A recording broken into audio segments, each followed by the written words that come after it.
bravo. Mais ton chapeau de viande, je t'aime. Allez, Ariel. Allez, c'est parti. Bah alors, la lutte sénégalaise, les mourides sénégalais, la Casamance du Sénégal, Youssou N'Dour, un steak. Alors, peuple de France, j'ai un coup de gueule à passer. 3 semaines après le tremblement de terre, vos dons ont commencé à baisser tragiquement. Les dons sont évalués maintenant par l'AFP à 40 millions et demi et le total sera très largement inférieur à celui du tsunami. Donc, continuez. Donnez, ou sinon Babette Lemoine va chanter We Are the World en duo avec Claudette Dion et ça sera vraiment terrible. On t'écoute, Babette. We are the world. Heureusement. Je peux faire un chèque tout de suite? Oui, non, faites des chèques, ouais. Mais heureusement, il y a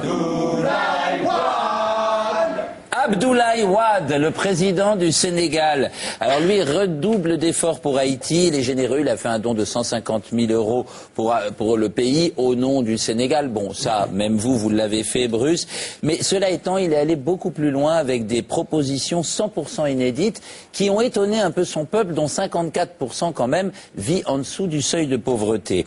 Alors, première idée, offrir une région entière, et pas une région désertique, du Sénégal aux sinistrés haïtiens qui souhaitaient quitter leur pays. Alors ce serait, selon ces termes, un retour des Haïtiens sur leur terre natale. Et l'idée pour lui, c'est qu'on ne donnait pas une partie désertique dégueulasse du Sénégal, mais on donnait vraiment un endroit que les Haïtiens pouvaient développer. Une idée intéressante de Abdoulaye Wade.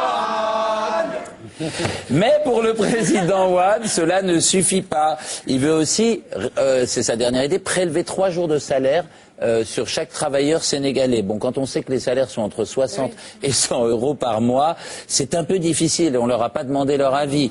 Alors au Sénégal, on est coutumier des annonces de Abdoulaye Wade. On parle même de waderie. Le président est un grand spécialiste des promesses non tenues. Et là, il y en a plein. Un jour, il s'est mis à boire. Il sirotait de la gnôle, peut-être un peu frelaté. Il a promis un tramway dans les rues de Dakar. 2e verre de gnôle, il a produit un TGV carrément qui relierait toutes les grandes villes.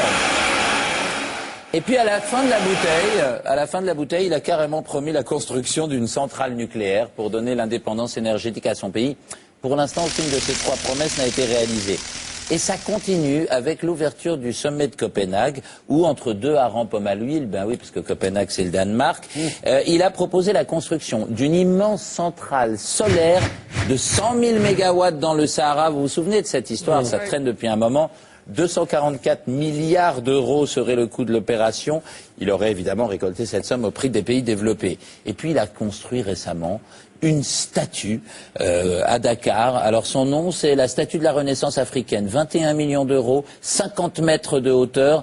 Et en plus, il a eu l'idée de faire construire ça par la Corée du Nord. Alors ça, c'est typiquement du style Abdoulaye Wade.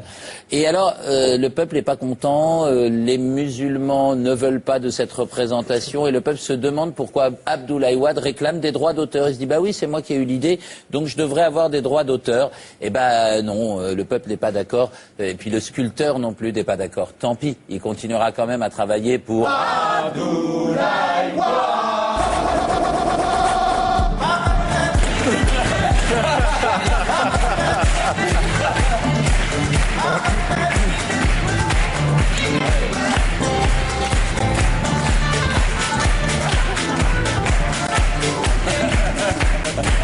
Merci Ariel Wiesman, merci à tous les 5.